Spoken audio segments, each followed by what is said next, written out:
Now we're going to talk about forms that we attach to the judgment form FL180 if we have spousal support agreements.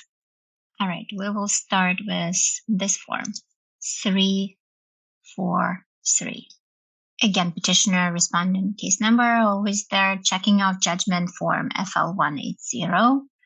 And then if there was a court order, then we check off the court order. If there was no court order, but we have an agreement, then you check off the parties stipulate, agree. Specify if this attachment is about an order for temporary support or a judgment for permanent support. Since you're going to be working on a judgment, so it's always going to be a judgment for temporary support. And that means we skip to 2. This attachment relates to a judgment for permanent spousal support, and the parties were married. We indicate when.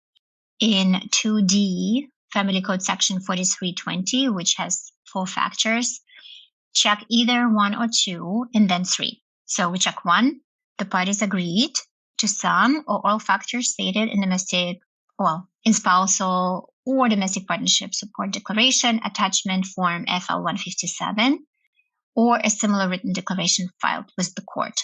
And then they want us to fill out the parties' agreement or the court's finding on Family Code Section 4320 factors, and then included in spousal support factors here. So these 2 forms are identical. So for the purposes of this judgment, I included FL349, but you can also use this form. They're exactly almost the same. Okay. Next, 2E, the parties are both self-supporting. And if you do have support orders, then you don't check it off. And F, the standard of living established during the marriage. It's all important to make sure you fill it out as much as possible so that the other side cannot set it aside and say, well, actually, I'm not self-supporting. And you want to close the loopholes in filling out these forms and leaving it out. The standard of living during the marriage or domestic partnership was, we owned a home, we traveled internationally, we have, we can, and you can expand on that. We spent approximately $50,000 a month on living expenses. We had vacations to Maldives, and go into that if you are on the side who asks for support, depending who fills out, or you just keep it neutral. But either way, try to fill it out. 3, jurisdiction, the court. So in this attachment, I'm actually walking through small amount of support. So it's not really going to be that high of standard of living. The court terminates jurisdiction over an issue of support. So basically, you terminate the court's jurisdiction to ever award support to the petitioner, because petitioner makes money and petitioner pays you support. And then we say the support jurisdiction over the issue will end. If you have an agreement that support is to be paid after 10 years, then you put an end date here, which means no court ever will award beyond that date. Support amount and payments terms, the petitioner pays respondent permanent support, whatever the amount is.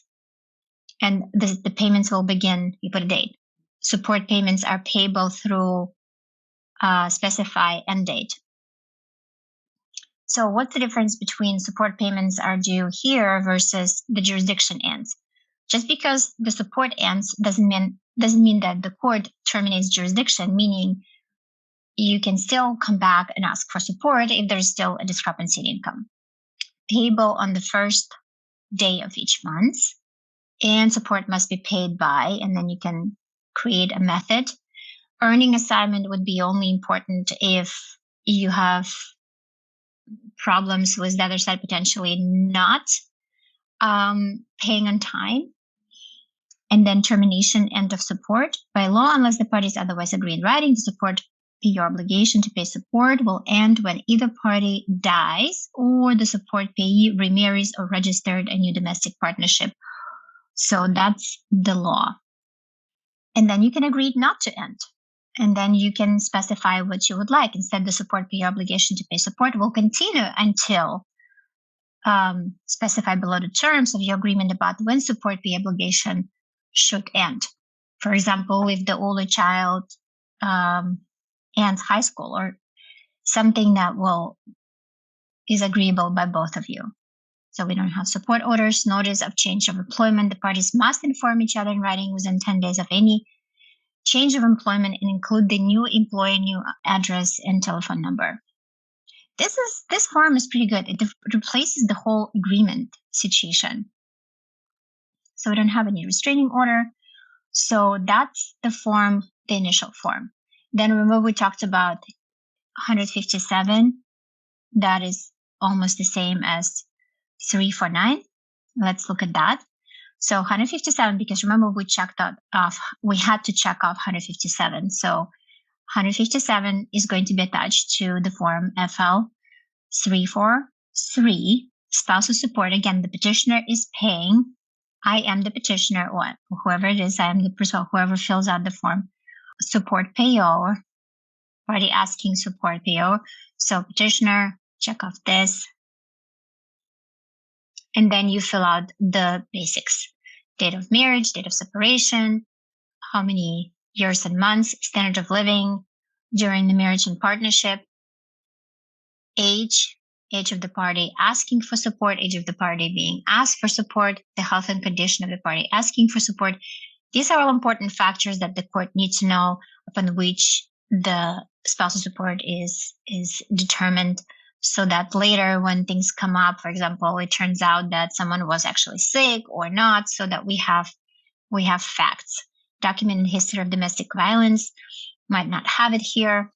Documented evidence of criminal conviction. No, we skip that. Earning capacity. Facts about the party asking for support. So, and if someone is asking for support, that means they're in need of money. So then we write what skill set that they have based on right now, just the current job market. The time and expenses required by the party asking for support to acquire the appropriate education. Just try to fill out as much as possible based on the ability you have right now to just fill the gaps, so that later there will be no questions. Earning capacity. The party asking for support, in this case, we could say if they're not making any money, has not had period of unemployment or has period of employment, specify the extent which the present or future earning capacity of the party asking for support is impacted by periods of unemployment. So these are the statistical facts, so that you don't have to think about what to say. It's already here what questions need to be answered. Contribution to the education and training of the party being asked to pay support. Care for children. For example, if someone stayed home, the party asking for support has period of unemployment. For example, it could have been stay-at-home parent. Needs of the party asking for support. And this is why assets and debts.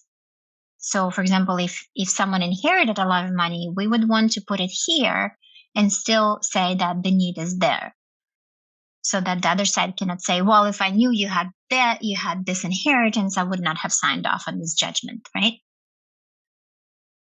And tax consequences. And sometimes you just say NA, not applicable. Goal to become self-supporting. The party asking for support is not self-supporting, and this is why. And then any other factors why support is supposed to be agreed upon. Then we have another form that we also checked off, although they're identical. We still fill it out. This is going to be attached to FL180.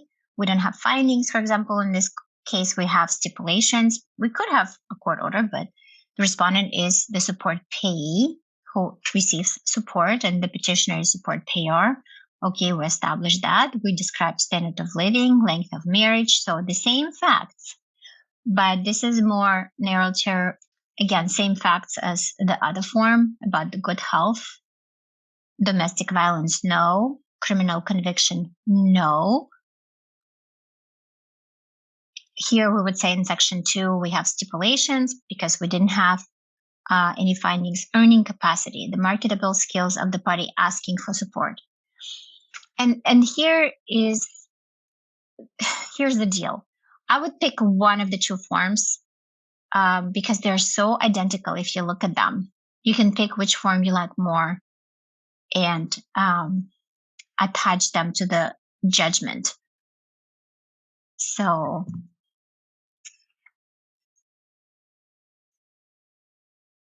okay, so findings, the ability to pay support. Yeah, it is the same. So I would go probably with the other form, but it's up to you. I don't know why they created. You saw in the judgment, you have to check 1 and 3 and then attach the form, but I think it's a mistake on FL343. Therefore, you can use one of these forms, 157 or 349.